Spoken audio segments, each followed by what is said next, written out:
Hi everyone, welcome to our virtual book club. My name is Karen Sadi and I'm a program manager at the Women Executive Network. We are very pleased and honored to have Stephanie MacKendrick here with us today, and I'm also very pleased to introduce her. Stephanie is a former journalist dedicated to women's career advancement and nonprofit leadership. She served as board vice chair for the Samara Centre for Democracy, engaging Canadians in politics, and played a key role in establishing the Canadian chapter of the 30% Club, which aims to increase the representation of women on corporate boards. Stephanie was a president of the board of the International Alliance for Women and co-founded the International Alliance for Women World of Difference 100 Awards.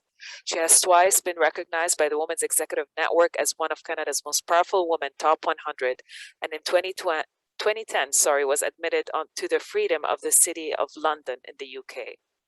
And now I'd like to pass it on to Stephanie. Enjoy the session, everyone.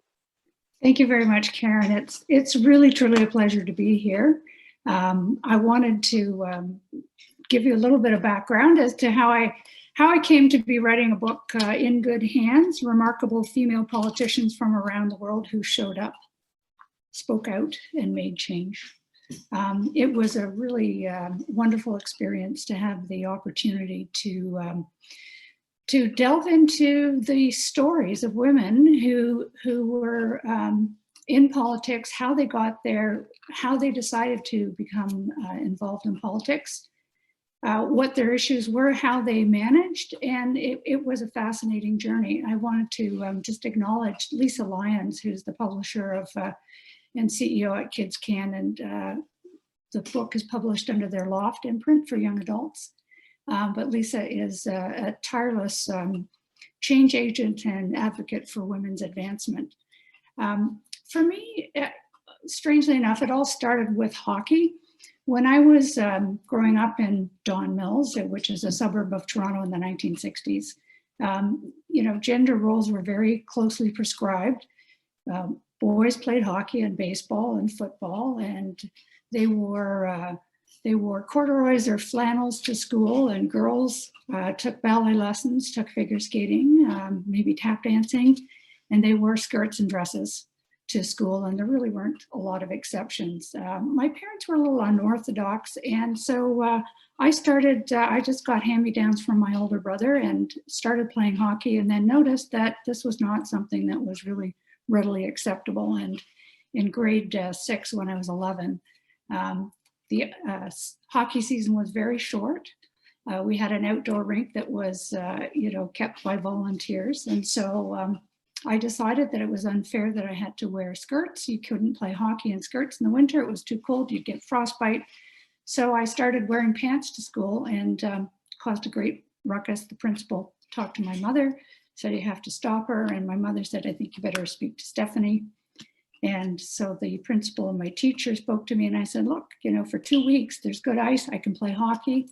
And I just don't think that I should have to wear skirts. It's not fair, I want to play hockey. And they actually let me, which I was kind of surprised about, but very happy about. So it all started early for me. I studied journalism, I did corporate communications. I spent 16 years heading the Canadian Women in Communications, which helped women to advance in their careers in some of the non-traditional areas like telecom and technology and cable television. As Karen mentioned, there are a number of volunteer activities, including the International Alliance for Women, the 30% Club, and the Samara Centre for Democracy. It's all, to me, very important. And there's a very, what I would say, common thread that runs through all of that, and it's making change, but making change not for the sake of change, to improve the way things work, to improve the way we do things, whether it's business, whether it's politics, whether it's engaging people in democracy. So In Good Hands is a 3-part book. I started with thinking about women in politics, who the noteworthy women were, and how did women come to run for office? What were the barriers? What were the inspirations? How did they cope when they were there?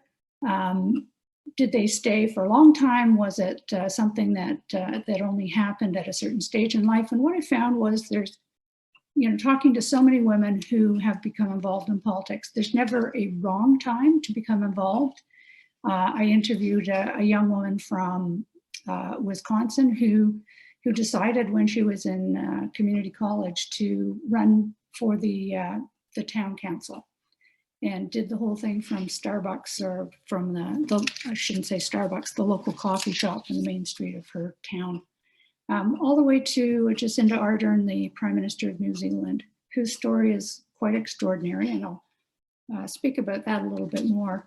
So what I found was women from all walks of life entered into politics. They generally had to be encouraged to do so. Very few sort of said, I'm going to do this. Some did, but more typically, women had to be encouraged. Someone else had to say, you should really do this, whether it was other women or mentors, men, acquaintances, people they worked with. So it was interesting to me that that was a very consistent theme. The second part of the book, to me, is, it truly was a labor of love. It's very confusing and intimidating for a lot of people to think about running for office. And, as I thought about it, and what's involved and how people can become involved, I thought, there are some consistent things things and tasks and strategies that you need to undertake, whether you're running for class president, in elementary school, even if they have such things, or if you're running to be the head of your country, the prime minister or the president. And I think that that's a very important aspect to demystify. You'd need to do things. There are numerous techniques. There's organizational tasks that are common. So I thought it would be very helpful to have what I called the playbook. So really the how to run a campaign. And it was meant for, as I say, anything from running for, class president. A lot of people become involved with their condo boards or their local community association. There are a lot of ways to make a difference and contribute through elected office. So I looked at, some of the campaigns. I've always been involved in politics. I haven't run myself. I think if I'd written this book 10 years earlier, I might have thought about it. And it's still, could be on the table, but, there's tasks that are common. You have to organize. And I think that what we did was break it down into a 12-step program. So it's fairly simple to go through. And it's meant for, Loft is a young adult imprint of Kids Can Press. So the book is aimed at young women, but I do think that the advice, the steps that are laid out are really appropriate for anyone who's considering a run for any office at any level. Obviously, when you get into running a huge campaign, if you're thinking about running for as an MP in Canada, or a representative for Congress in the US, or a senator, obviously you have to gather in a lot of people. There's usually more money involved, and there's somewhat different ways that you would engage, but it's basically a similar process. So it's 12 steps to figure out, okay, how could I do this? And also, we did a lot of exercises in the playbook. I think that for particularly young women, it's important to understand that it's all fairly logical. It's fairly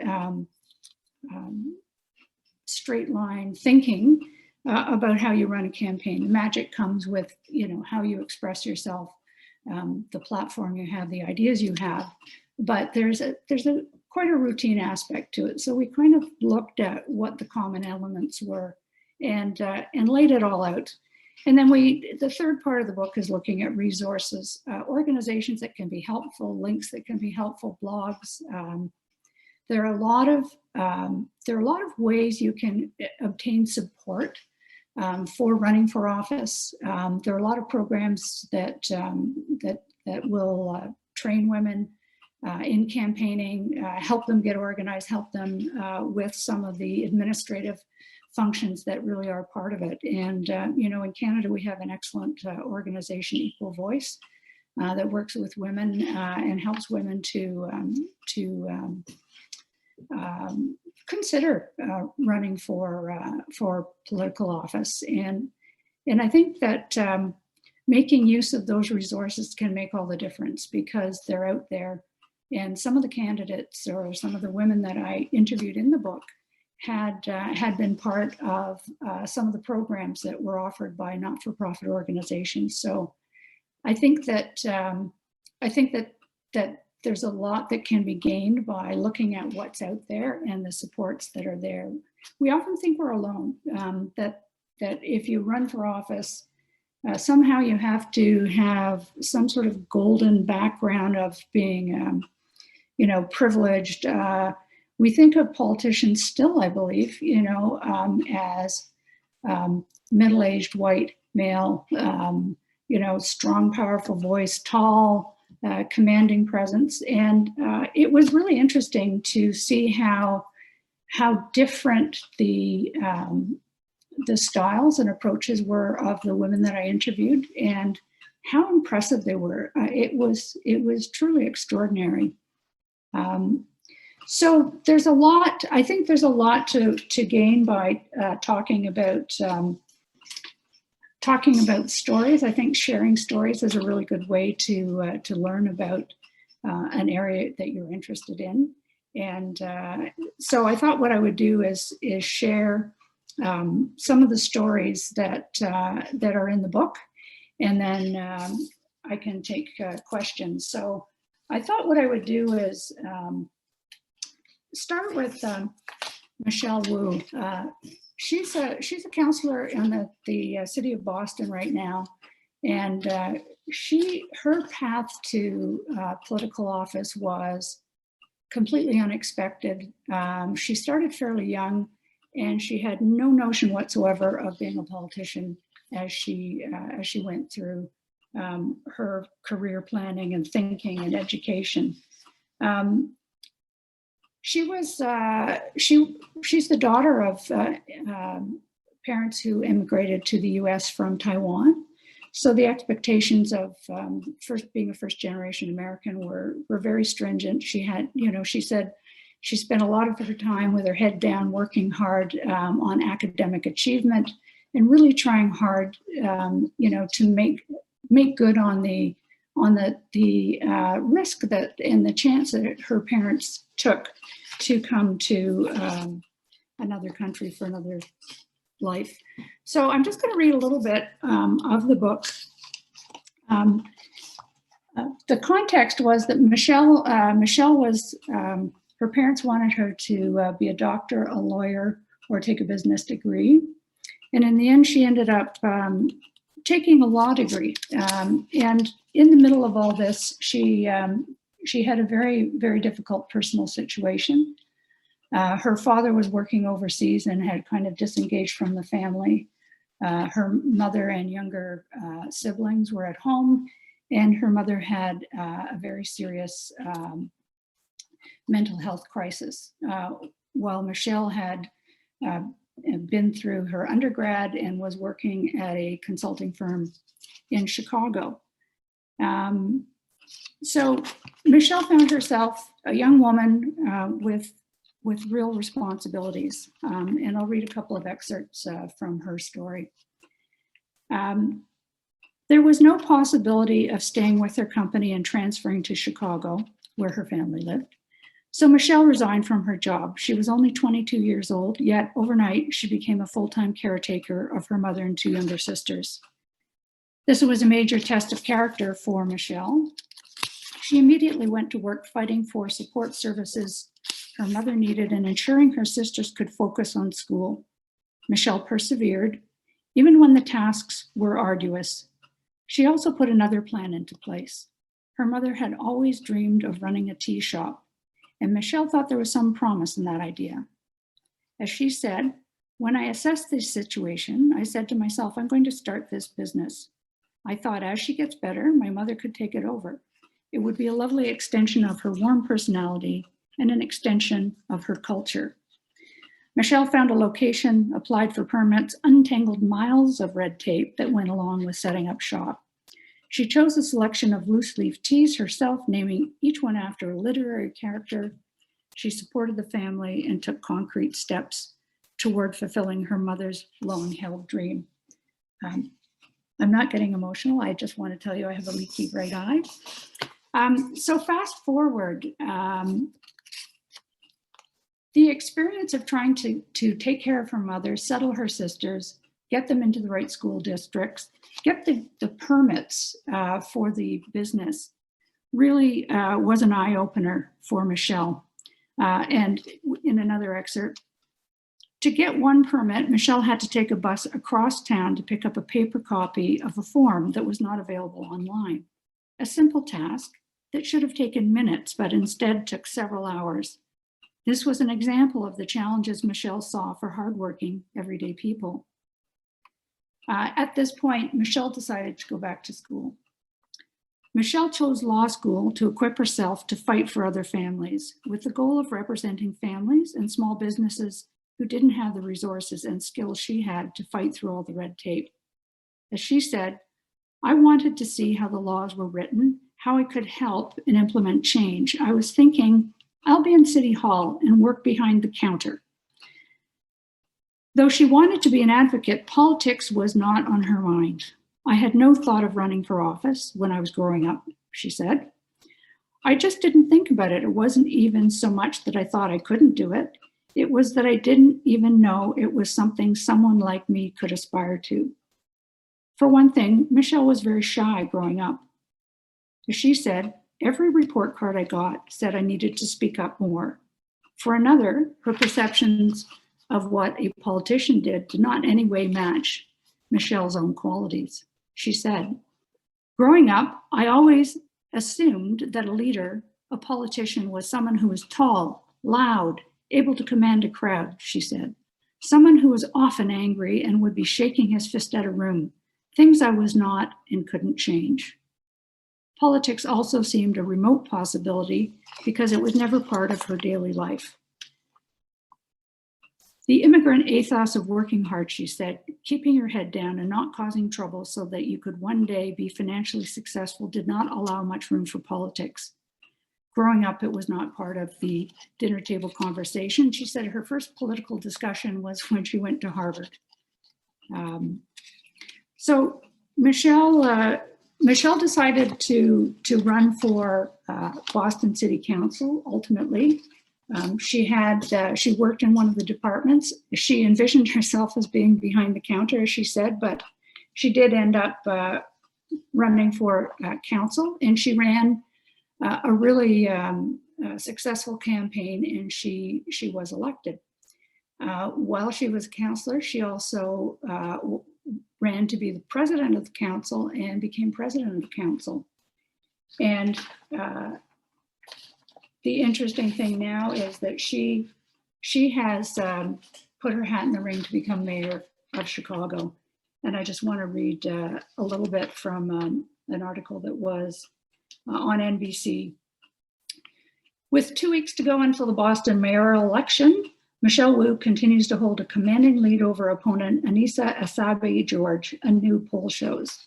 The poll, conducted by Suffolk University for NBC and the Boston Globe, shows Wu at 62%, more than double the 30% Asabi-George received. 7% were undecided. I think the remarkable thing about that is that 2 women are vying to become mayor of Chicago. One is first generation of, her parents are Tunisian and Polish. The other is a first generation American, her parents from Taiwan. So to me, that expressed the sea change of what's happened from the time that Michelle Wu first ran in it's, I would say, probably 8 years ago now, to what's happening now. And I found that quite astonishing. So one of the things that I did when I was looking at the book was to find the common themes and look at what characteristics do these women have that are in common. What is the secret sauce, if you can think of it that way? What is there something that will tell you, hey, I'm a politician, or this is what a politician is? And the interesting thing was there's no type. There's absolutely no type. I think Michelle said it very well. She's quiet, was told to speak up more, and never thought that she could be a politician. There are people who are very forthright who become politicians, and everything in between. But what I did was really, really astonished by, and just so admired, and gave me faith in humanity in so many ways, was the courage that so many of the women that I talked to showed.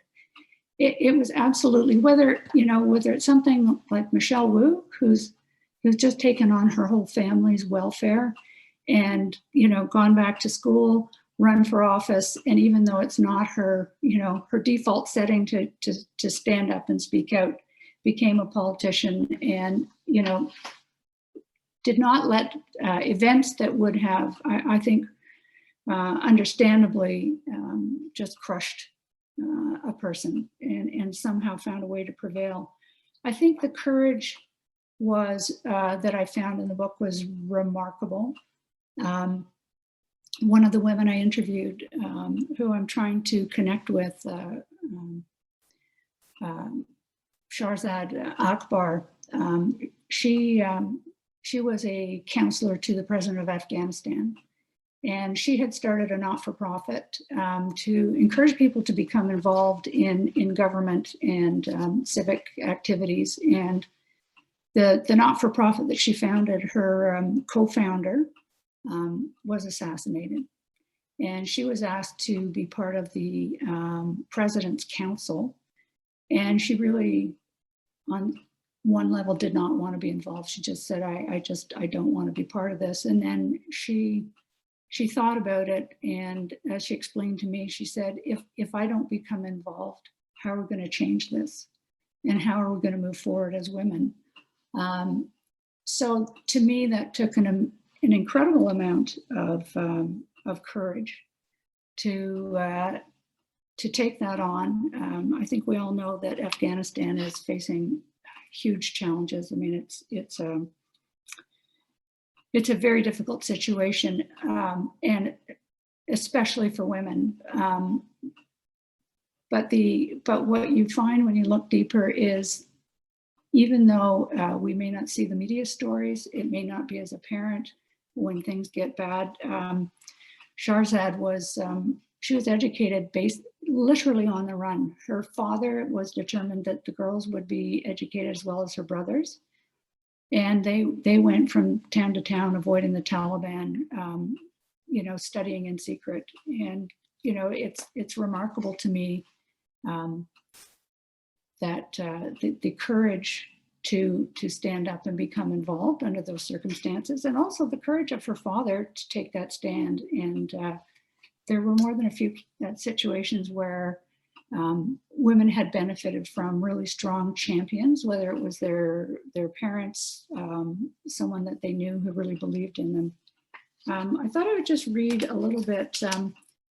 Another one of the people that I interviewed was Juliana Lungusi. She ran for MP in Malawi, and she had a really unique situation in the sense that her father had been a politician and he had been assassinated. And she was working as a nurse. She was trained as a nurse, and she was working in Geneva for an international NGO. She had a very good life, and she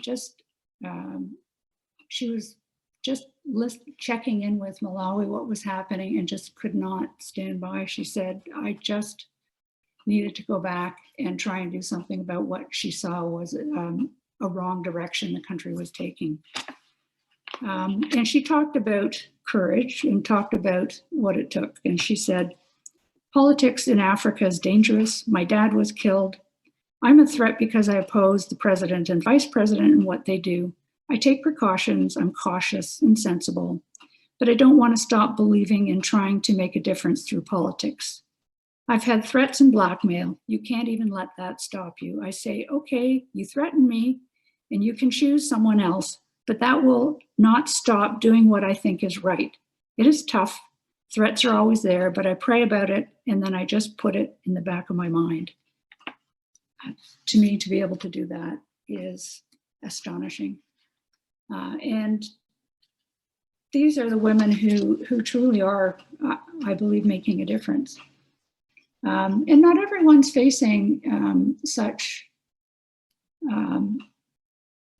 difficult and threatening and precarious situations. It's often people who are running for local council. The youngest woman I interviewed had a great strategy. She was in community college, I think I mentioned her. And she just decided that she would get involved, that she would become a politician. And she, the interesting thing about her, name's Erin Moran, and she ran for city council in a small town outside of Madison, Wisconsin. She just decided that she'd try it.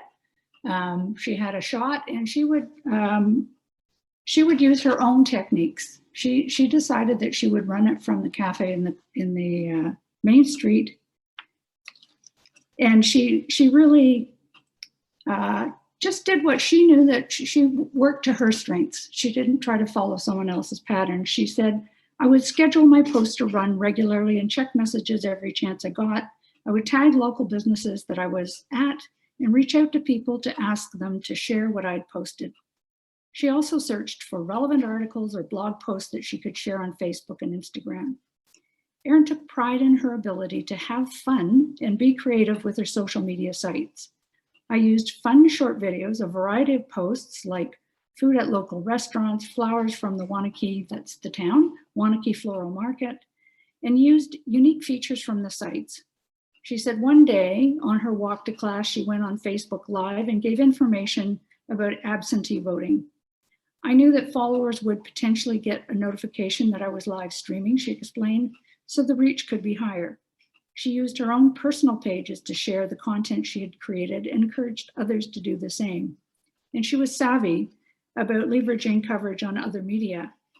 As I was interviewed by newspapers and media, she said, I directed them to my Facebook page for more information. I used some of Instagram's and Facebook's tools to gain more reach within posts. So if I posted a picture, I set the location as Wanakee, Wisconsin, so people who were searching and in that location could also see the post.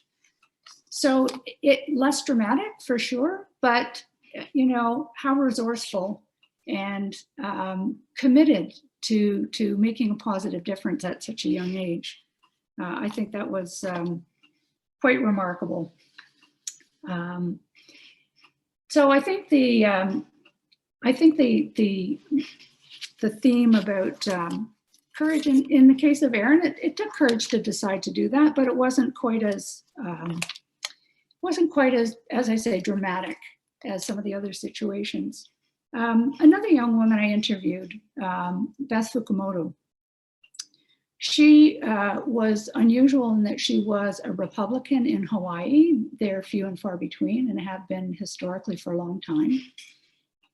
But she ran for office and became a representative in the Hawaii Republican Congress. And she was one of only 7 Republicans in a 51-seat Congress.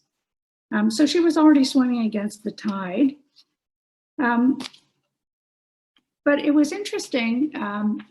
She came to a point where she had to make a very tough decision. When Donald Trump was selected as the Republican candidate in 2016, she felt that that was a bit of a turning point for her. And so she really wrestled with what to do about that. So I'll just read a short excerpt. At that moment, Beth was at the Republican caucus meeting, and she was speaking. At that moment, Beth knew exactly what she had to do. She would hold her ground and tell her peers that when it came to supporting the party's presidential nominee, she could not make that commitment. She knew that the minute she opened the floor to questions, she would be met with a barrage of criticism for challenging her party's direction. Some she knew would even see her stance as disloyal. Like a matador in the bull ring, she steeled herself and resolved she would speak out no matter what the consequences. She found her political courage and made her move. The reaction was immediate and ugly. She was booed off the stage by her own party. She was called names and vilified for failing to toe the party line. As the criticism intensified in the wake of the speech, one of her Republican colleagues swore at her in the legislature, telling her to act like a effing Republican. For some time, Beth endured the attacks from some elements in the GOP who had taken to calling her a Republican in name only. I think, you know, we've all heard these stories. We know what's happened south of the border. But I think the interesting thing is that Beth said she did not regret speaking out. She finished her term and then she ran for governor, I believe, and didn't make it through the primary. But she has no regrets. And I think that's really interesting. And I think, you know, one of the most, I think, important politicians that Canada has had some very interesting things to say about no regrets. And I want to read a short passage by Kim Campbell. Kim Campbell was Canada's first and so far only woman prime minister. And, you know, the part of the profile on her I called Resiliency Without Regret. How does Canada's only female prime minister feel about her place in history? She said, "I don't really have regrets. You do what you can. In the short term, it often seems disappointing and devastating when you lose or things don't work out. I liked politics the most of all the things I've done, and I did the best in politics, but there are no guarantees. There is a life after politics. That's an important lesson to learn. I went on and reinvented myself. I've had very interesting and a happy life since then." She's been active as a teacher and a research fellow and in organizing world leaders to promote and strengthen democracy. And she said, "One of the reasons I came back to Canada recently after an extended time in the US as Consul General and at Harvard is because I think it's important to remind people that I'm around. People say, she was only in office for 10 minutes, so we don't have to count her. But actually, I am the third shortest serving prime minister. Are they going to go down the corridor of the Parliament buildings and take down the portraits of the two shortest serving prime ministers, Sir Charles Tupper and John Turner? Somehow, as a woman, I'm the one who doesn't belong." And she said that when she came back to Canada, it really brought home to her how important it was for her, given the role she'd had, to be around, as she said. She didn't retreat. She was Consul General. She's had a very illustrious career. The Council of World Leaders, she's very involved in. So she's continuing to make a difference, but she felt it was extremely important that young women, you know, and those who thought she was prime minister for 10 minutes, did not have any sense that she had fled. She was somehow subdued. And I think anyone who's seen Kim Campbell speak, she's just wonderfully eloquent and very funny and direct on the subject of democracy. And I don't think she's hiding anything from anyone as far as I can tell, and and that's as it should be. So one of the most remarkable people that I interviewed was Cori Bush. For those of you who may not know, Cori Bush is a representative in the state of Missouri. She defeated a 10-term incumbent to get her party's, in the primary, to get her party's nomination. And this incumbent was basically from a political dynasty. And she had a very interesting entry to politics. She was a nurse, and I imagine she still is qualified, but she was a nurse. And in 2014 in Missouri, there was a very tragic situation.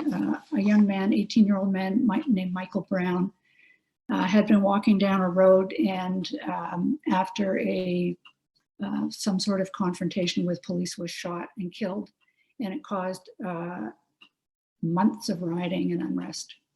And Cori became involved as a nurse. She just went to the protests to look after people who might have been hurt, overcome, twist their ankle, and any other scuffles that might have taken place. So that's how she started. She became involved, and she, at one point, decided, she had at the time a 19-year-old son, and seeing what was happening, seeing what had happened to Michael Brown, seeing the protests, what was going on, she really felt a calling, I think I would call it, to run for office. She saw firsthand, certainly, how difficult that could be, how dangerous it could be. But she decided that it was more risky to her to not try to change things than it was to be part of the process and take those risks. And the way she put it was, it was the idea that my son, who is now 19, he's a tall, big guy, that it could happen to him, she said in the interview. I felt the moment I closed my mouth, this could happen to someone else because I didn't speak up. Cori began attending protests to support the physical and mental well-being. And today, Cori is part of the Justice Democrats, a progressive movement within the Democratic Party. So Cori was elected to the Missouri House of Representatives. She's the first woman to be elected to the House. And the campaign was, I'm not sure I have the words. There were things that she encountered that I was shocked to hear, and maybe that was just my own naivete, frankly, but shocked to hear were still going on in this day and age. And I'll just read a short paragraph. As she began her first political campaign in 2016, she encountered the ugly remnants of the Jim Crow era, when segregation and overt racism were the order of the day in large parts of the US. She was told there were communities and places she could not go because she's a Black person, so-called sundown towns or municipalities that overtly ban Black people from entering or staying after dark, and in which people of color are generally not welcome. She did not let that stop her. She said, I got into areas that Blacks don't get into, she recounted. The representatives of the town said, let her know she can't come here. This is a sundown town. One time, police put up a blockade to stop us from going into a town. Cori got out of her car and walked into the town. This bravery and persistence paid off. She said, what I learned was that once I spoke, by the time I'd finished a speech, I'd won a lot of them over, she said. In some cases, that meant changing perceptions that had lasted a lifetime. One person came up to me and said, I've never seen a Black person before, only on TV. Cori Bush went through a lot of difficult really, really difficult things. In the aftermath of the protests, before she ran for office, she was assaulted and raped by the same day that another of the protesters was burned in a fire deliberately. So she, I asked her, how do you do it? How can you, given what you've been through, how can you summon the courage to run for office? And, it came back to her son, and what happens if I don't? And it was interesting. I asked her, what would your advice be for young women? She said, knowing yourself was important. Remember who you are before you make that leap, even if you've been thinking about it for a long time. Your character, your strengths, and your weaknesses will be highlighted. Know your weaknesses and get support or work on them. With your strengths, know what you can tap into. She said, it's important to know why you're doing it. And she said, making a difference as a woman is important. We women are great enough. We are great. We're able to do the work. No one can take that from us. We're told we don't have what it takes. We're too emotional, but we can do it. And her parting words of advice to me were, you don't have to have it all together to run. You need the heart, the passion, and the drive. And for herself, she says, I'm just loud enough, bold enough, and weird enough to do it. And, she is now a force to be reckoned with within the Democratic Party. And, she's indomitable. It's quite amazing. Before we go on to the Q&A, I just wanted to close with, in terms of excerpts, Jacinda Ardern. Jacinda Ardern was unique amongst the people that I interviewed, and I interviewed her by email. She was, I was amazed that she would respond to the request, and very grateful. And I think it speaks very much to who she is. She sees the advancement of women, the participation of women, and the inclusion of women in politics is very important. She started early. She said, apart from a part-time job in a fish and chip shop and some volunteer roles, her whole career has been in politics. She started very early. When she was 17, she tracked down an MP for a school project and wanted to talk to her about the most pressing issues facing the younger generation. She joined the New Zealand Labour Party by the time she was 17, and she became very active campaigning. And she said something very funny. She said, political door knocking, campaigning door to door. She said she's raised a Mormon, and part of the Mormon faith involves missionary work. And she says, compared to the missionary work as a Mormon, campaigning as a politician is a piece of cake. And she was very, very, just so level-headed. So she started in policy work. She was what we might affectionately call a policy wonk. And so she went on to work for a local MP, Phil Goff, and then she worked for the Prime Minister, Helen Clark. And then she traveled, and when she was traveling, she ran out of money and applied for a job in the UK government doing policy work for Tony Blair's administration, and ended up doing that. And she ran for office, as a young, she was still in her 20s, and spent 9 years in opposition. And New Zealand has a different political system. They have lists of candidates, it's proportional representation. I won't get into the details now, but she got on the list, and that's one of the ways that she got into politics. But she became prime minister in the most unlikely of circumstances. The party leader stepped down suddenly, and it was about 6 weeks before a general election. She was nominated to lead the party, and no one gave her a ghost of a chance. However, expectations were very low, and she just ran with it. And you know, I think her intelligence and her understanding of policy, her commitment came out, and there became this new phenomenon called Jacindomania, and she swept into power. And then 4 months after taking the role, she announced that she was pregnant, she was going to have a baby, and would take 6 weeks of maternity leave. And, you know, you can imagine the furor that that caused. And she said, when she announced her pregnancy just 4 months after taking office, she dismissed any questions about how she'd cope with the dual role of Prime Minister and expectant mother. With a laugh, she told reporters, "I'm just pregnant, I'm not incapacitated." Her partner, TV presenter Clark Gayford, planned to be a stay-at-home dad. And when Jacinda gave birth to a baby girl in June of 2018, they proceeded with this plan. She just charged ahead.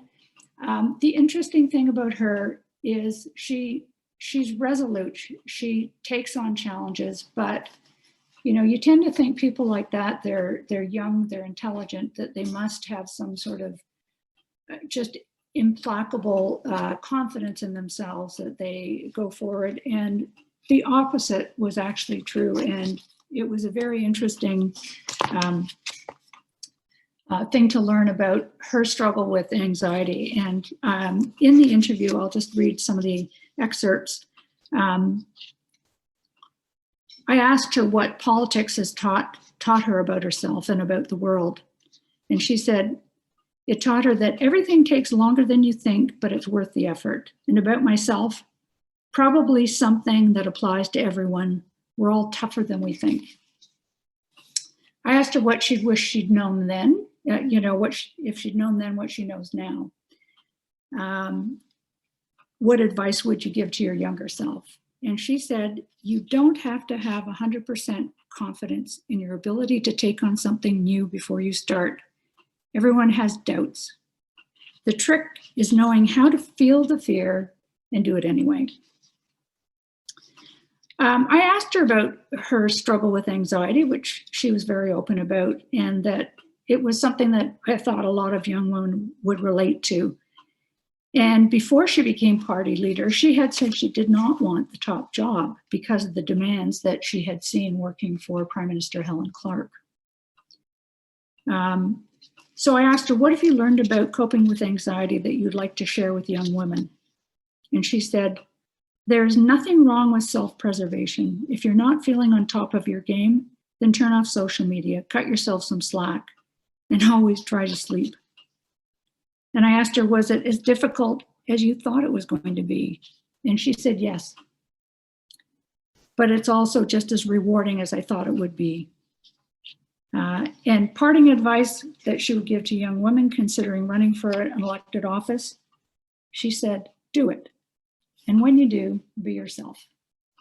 I thought that was phenomenal. And, you know, I think that all of us have had a chance to see in the time, you know, with COVID, with the tragic shooting in New Zealand of I think it was 55 people at a mosque. She didn't hesitate. She just immediately waded in, said categorically it was absolutely not acceptable. It's not who New Zealanders are or were, and she led, and within 10 days, she introduced legislation to ban assault weapons. She went to the Muslim community in New Zealand and shared the grieving process, the shock and horror, I have to say. And she did what leaders should do, not consult polls and decide if this would be popular or unpopular. She very much believes that you do what you need to do. When COVID came, New Zealand in the early part she was again decisive. She shut down the border. She locked it down, and within New Zealand they've had a long period of normalcy. The variant has given it you know, it's been a bit tougher with the variant, but she's one of the most greatest success story in terms of COVID and leadership. And, you know, her popularity comes and goes, but I think that by any standard, she would be considered a successful leader. So there's all different types of courage. One of the, just to finish off before we go to Q&A, one of the women that I interviewed was Michelle Stillwell. Michelle Stillwell was an MLA, member of the Legislative Assembly in British Columbia for the riding of Parksville-Qualicum. And Michelle, I can't even find words sometimes to express. She, when she was 17, horsing around with some friends, she fell and endured a spinal injury. She became a quadriplegic. It was, as you can imagine, at that age, a devastating blow in terms of her life. But what Michelle did was incredibly courageous and inspiring. She decided she'd become a Paralympian. She took up wheelchair basketball. Someone at her rehab facility had suggested she try it. She'd been very athletic before, so she turned her athleticism into a different sport. She was able to do wheelchair basketball because she had some range of motion in her hands, and she had another setback, and she couldn't do that. I think most people would rightly find that devastating. She became a wheelchair racer because that was a motion that she could manage with her condition. She overcame in her day-to-day living, immense challenges. And, someone suggested to her that she run for office, and she thought that was not a great idea. But they persisted and said, here's how we do it. We'll support you. We'll get you going. And she finally accepted. And she was in training for the Paralympics. And she said, if I'm going to do this, I'm going to have to do some of it remotely. And that's just going to be the way it is. And she did. And she was elected. So she was in office from 2013 until 2020. And she said what got her into politics was, I'm a planner and an organizer. That's my personality. With my injury, I took those traits and translated them into boards and committees in sports. I was involved in the wheelchair sports organization. Living life using a wheelchair, there are many barriers, and I started to use my voice to make the change that needed to be made. And those efforts were recognized, and that's where she really got the support and encouragement to run for office. And she's got an interesting political career move. She's now in charge of testing for COVID. And she's gone from, in the last election, in the 2020 October 2020 election, she wasn't successful. So now she's the director of rapid testing for CVM Medical, and she oversees all the rapid testing of COVID. So like Kim Campbell, like so many others, she's just shifted gears. She's still making a difference, but she's doing it in a different way. And I think that underlines the theme that there's not a right time or a wrong time for politics. It's not something, if you decide to run for office, you have to be a lifetime politician or you're not successful. It is a way to make change and to contribute to society. And Catherine McKenna is a good example. She has always been dedicated to the environment. She was one of the few who decided herself that she was going to run. She didn't need to be encouraged. When Justin Trudeau was elected, she felt that there was a new generation of politicians coming through, and she decided to run. And she has had, I think many of you will know, some of her opponents started calling her Climate Barbie because she's the Minister of Environment. There was all sorts of really fairly vile social media. She had threats. And I thought it was interesting when she announced that she was not going to seek re-election. She was very clear in her message. She said, "For the many people who are understandably cynical about politics, I hope you take that as hard evidence as to what's possible." And she's talking about some of the changes she's made. Things change, sometimes the biggest things. I've had my share of attacks, but that's just noise. People want you to stop what you're doing and they want you to back down. We doubled down. She vowed to do more to change, to tackle the hate that women in office often get and often face in Parliament. She said, "I'll do everything to fight that when I'm gone. We need good people in politics. Politics matters."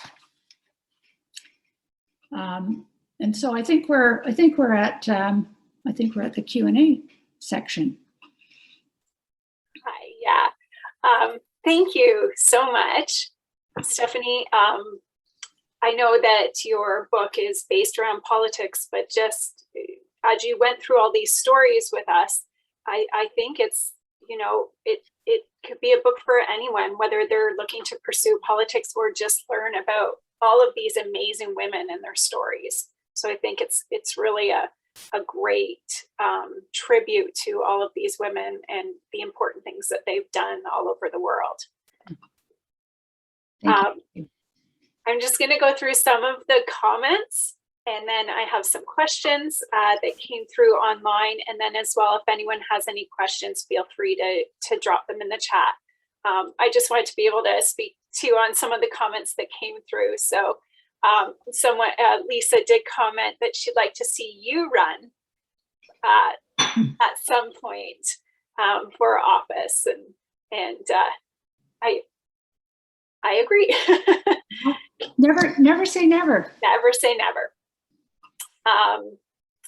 So Lauren did drop in a few links if anybody wants to take a look at those. They were based on the people that Stephanie spoke about. So Corey Bush, and she dropped in a link as well on Michelle Stillwell. So you can follow those links. There's some great parts here. And then Lisa made the comment at the very end, "Okay, ladies, who's going to run for office?" Yes. So definitely such a motivating book, Stephanie. And I love that it's not only a tribute to women, but also a tool for women for anything, right? For politics, for even, you know, if they're interested in being on a board or something like that, just to get involved in their community. I think that sounds like it's a great tool. So we did have some questions that came in, and then again, if anybody wants to even raise their hand and ask a question out loud, and I'll read these questions that came through email. So based on, you know, talking to all these women, what do you think about the practicality of running with a young family? Is it worth it to have a young family and try to be in politics, or should someone wait?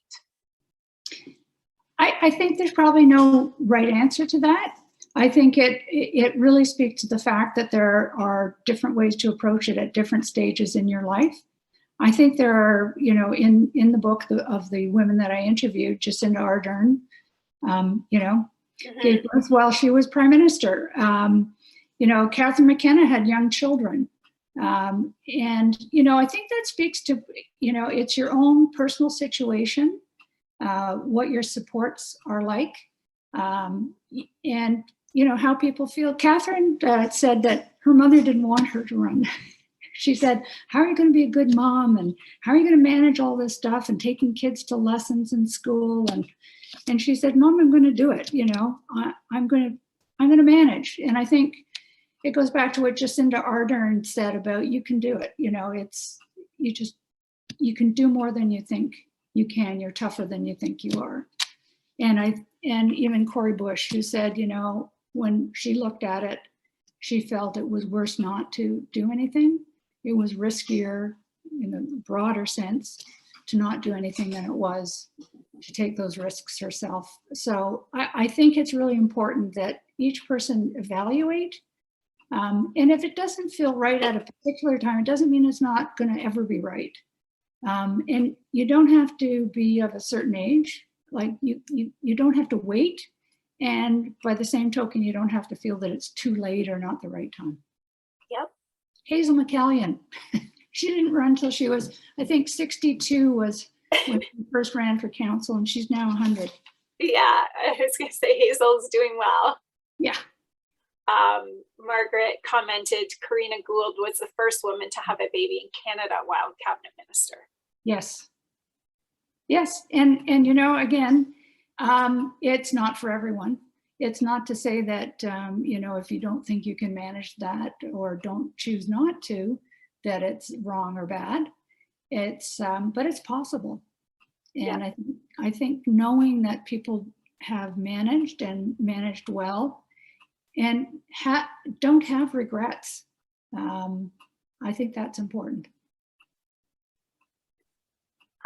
We had the question come in, how has politics for women changed during COVID? Changed during COVID. I'm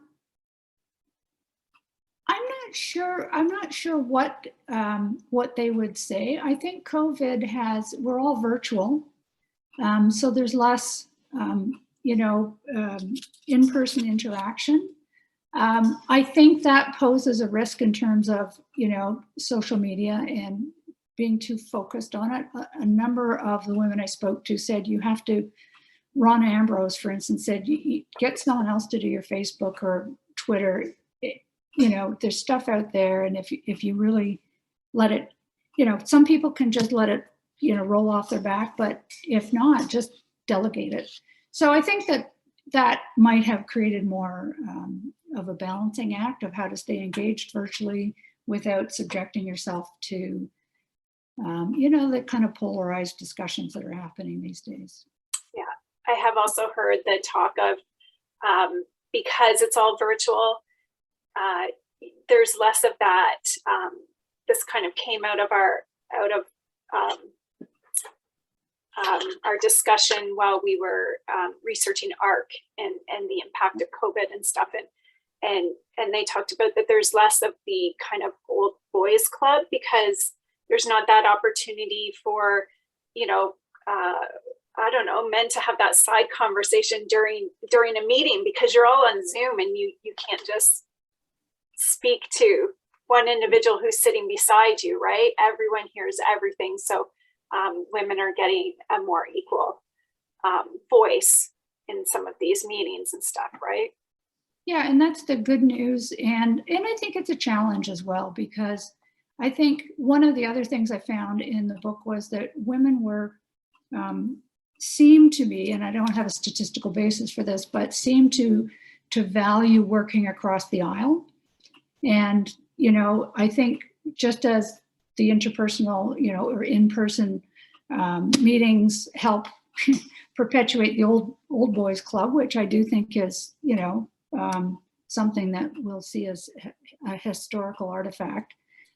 It also prevents the girls club from, you know, solidifying and using those interpersonal relationships to go across the aisle. It's interesting, you know, some of the women politicians who really, really prided themselves on working across the aisle.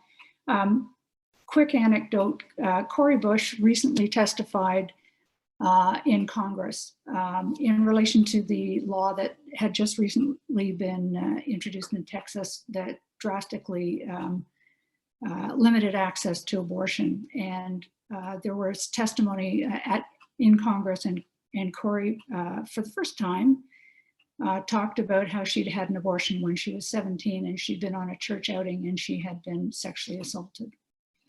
And she said, for me, I could not take care of a child. I could not support a child. I was told I'd be on food stamps and welfare in no time. And other women testified who said, you know, it's a choice. And one woman testified and said, my mother chose life and chose me. and I'm here because of that. So it was a very difficult, I think, conversation. But the fascinating thing to me was at the end, when Cori Bush was leaving, she and the woman who had talked about how her mother had made the choice earlier, and that's why she was there, she went up to her, they hugged, and she said, Cori said that what you said is what I'm saying. It's about choice. Your mother made a choice, I made a choice. And I thought that was astonishing, and something that huge generosity of spirit on both sides. And also, I just couldn't quite imagine men doing that. And that may be, a bias, but I think women do have a real ability to go for the issues. And power, yes, but issues perhaps first, and perhaps to their detriment. Kim Campbell would tell you that. She says, there's power, it's there, go get it.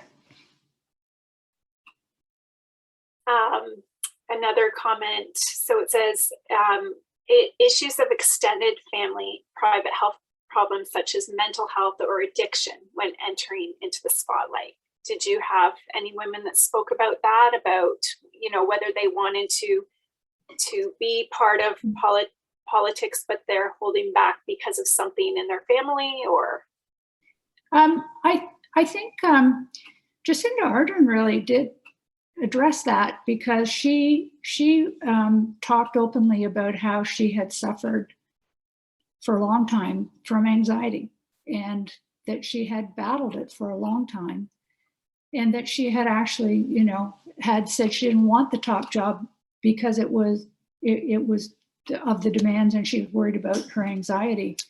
I think there's a very difficult situation in politics right now where, on one hand, I think there's more transparency. People are feeling they can talk about things, but there's also a competing or a tension with saying the wrong thing or doing the wrong thing, and one slip and you're invalidated. It's difficult. I think it will evolve and change. But I think the advice that would be given is to be open about it and manage it the way you'd manage any other challenge, like finances or family arrangements, or there are people who are very shy who become politicians, and they have to speak, and they have to learn how to deal with that.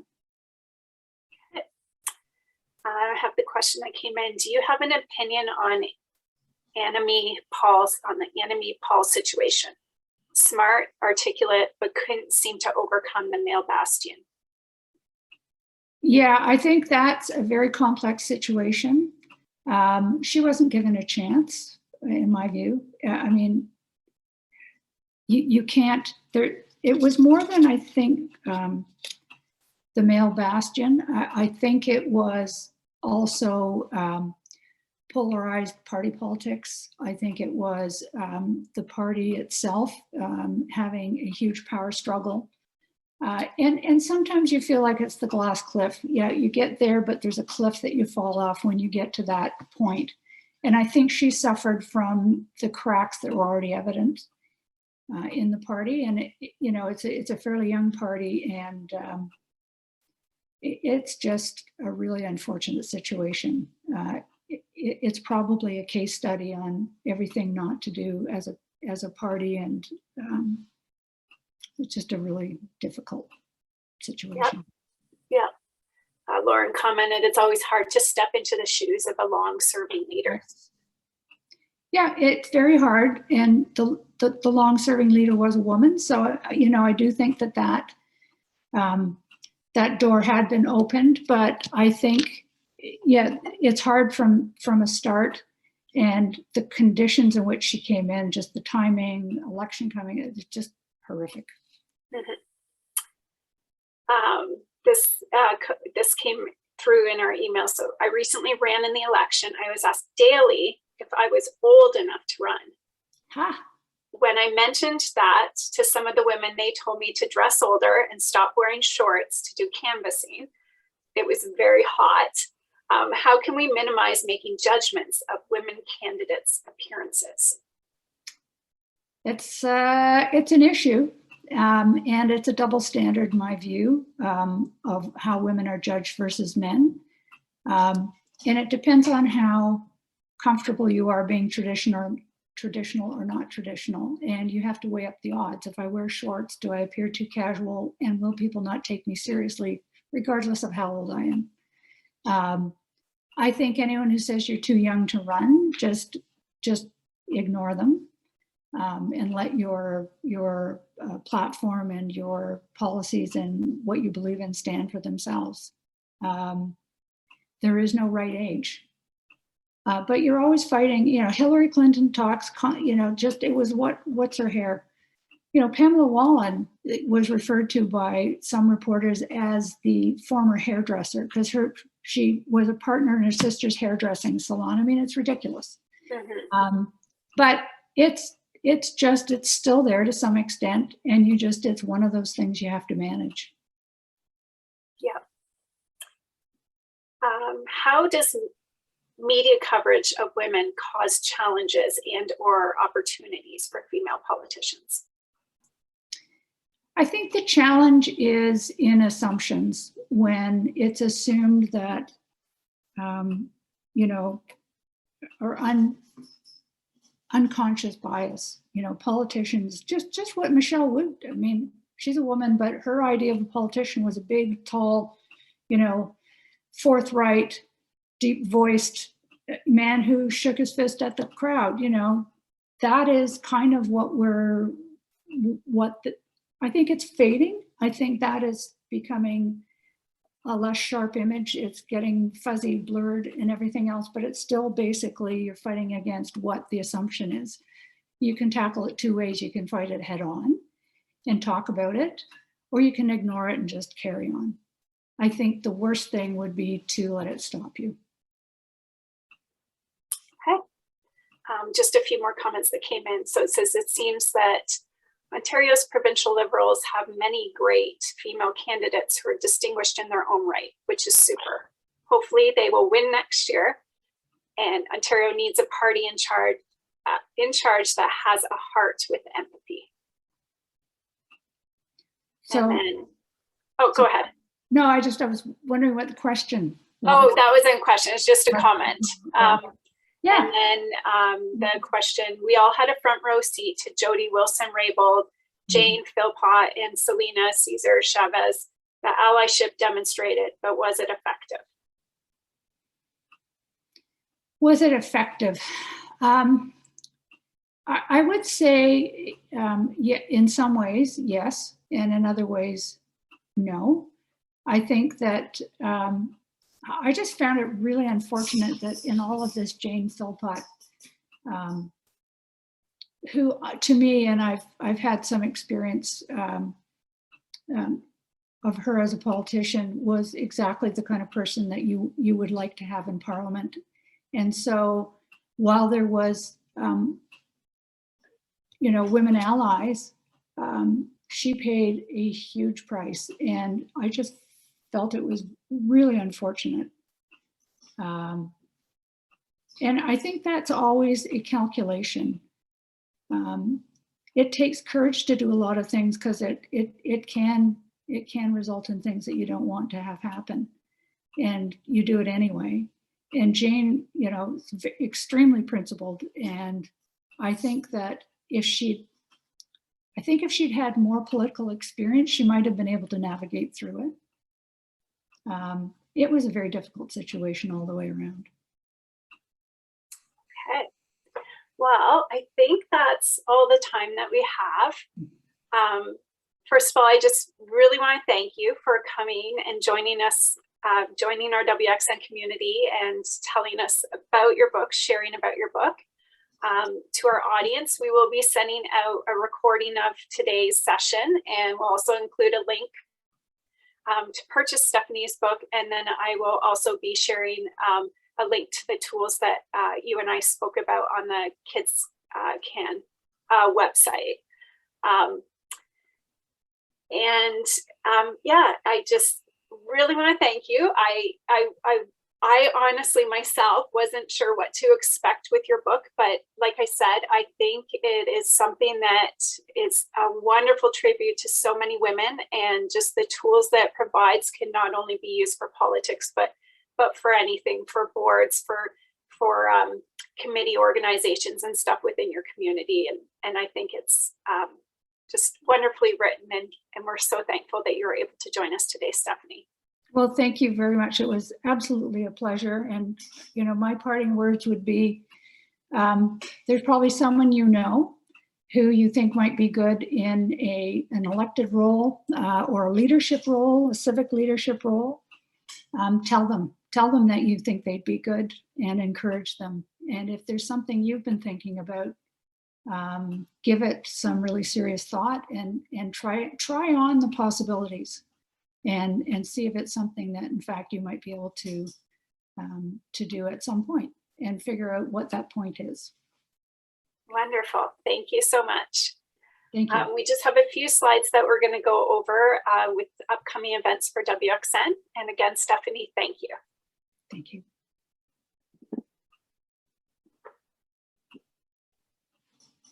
So again, Stephanie's book is available for purchase in good hands, and it's available on Kids Can Press, and we will provide you with the direct link so that you can purchase the book.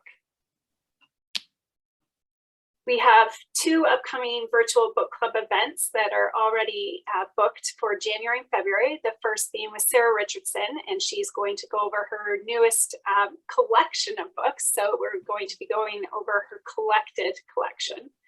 And in February, Amanda Hamilton, top 100 winner as well, with her book, Not That Likeable.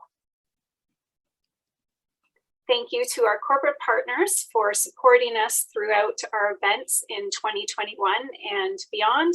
We wouldn't be able to do events like this without your support. And our membership is still available this year for just $99, and it provides you with a 1-year membership, which gives you access to events, back-end portal, and our job career board. Our annual report card was released in May of this year, and it's from the 2020 annual report card. I did mention it earlier, and it just shows how things have changed and the impacts of COVID during the 2020 season. And we would love for you to join us for our Monday Mojo events with WXN.